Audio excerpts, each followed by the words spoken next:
All right, let's get right into it. For years, we've heard all this talk about a blockchain revolution on Wall Street. Well, it looks like it's finally happening. And one of the biggest banks in the world, JPMorgan, is leading the charge, all thanks to a very specific team with a really clear plan. Everything kicks off with this number, $12 trillion. Just let that sink in. That's how big the alternative investment market is expected to get. We're talking about a massive, massive pool of wealth that's been, for the most part, completely locked away. You see, these aren't your everyday stocks and bonds. We're talking private equity, real estate, hedge funds, things that are super complex, hard to sell, and historically have required a ton of money and the right connections just to get in the door. It's basically been a members-only club for the ultra-wealthy. So here's the multi-trillion-dollar question, right? How does a behemoth like JPMorgan plan to bust that door wide open? The key is something called tokenization. It's basically taking a real-world asset, say a piece of a skyscraper, and turning its ownership into a digital token on a blockchain. But honestly, the tech is only half the story.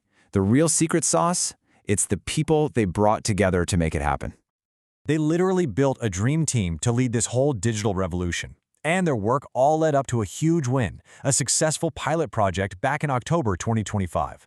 So let's meet the people behind this whole thing. First up, you've got the visionary, Anton Pil. This is the guy who looked at the incredibly tangled, messy world of alternative investments and saw a gigantic opportunity hiding in plain sight.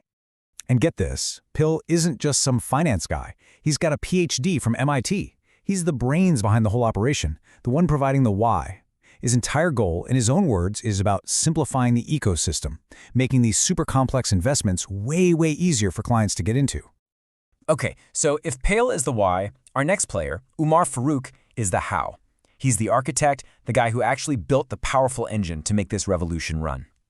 Farooq built the bank's blockchain platform, Kinexys, from the ground up. He grew that team to over 200 specialists. And listen, this is no science fair project. Kinexys now processes over $2 billion in transactions every single day. His whole mission was to build something new from scratch to, as he says, move beyond the limitations of legacy technology. And as you can see, this was a long game. This wasn't some overnight success. The whole journey started way back around 2019 with JPM Coin. Then it became the Onyx division, saw explosive growth, and finally became Kinexys. It was a patient, step-by-step, multi-year plan that all led to that first successful tokenized fund. But here's the thing. You can have the vision and you can have the tech, but inside a massive bank like JPMorgan, that's not enough. You need someone to clear the path internally, and that's where George Gatch, the strategist, comes in. Now this is where Gatch's move was so brilliant. As CEO of the entire asset management division, he made a huge decision in October 2024. He completely restructured their enormous alternatives business.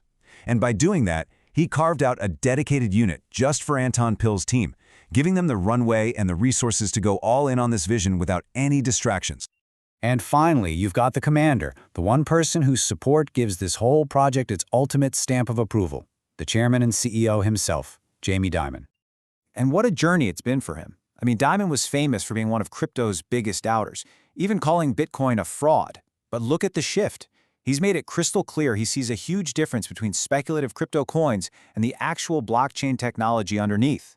By 2025, he was on the record saying blockchain is real and that it's going to replace today's clunky financial plumbing. And this quote right here, it just seals the deal. Dimon's support isn't about chasing the latest tech fad. It's about a fundamental business principle. Listen to your customers and give them what they're asking for. And when you have that directive coming from the very top, that's what gives a project like this unstoppable momentum. Okay, so we've met the team, the visionary, the architect, the strategist, and the commander. But how did they actually pull this off? What was their playbook?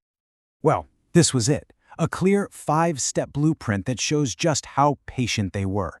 First off, they spent 5 years just building out the basic blockchain infrastructure.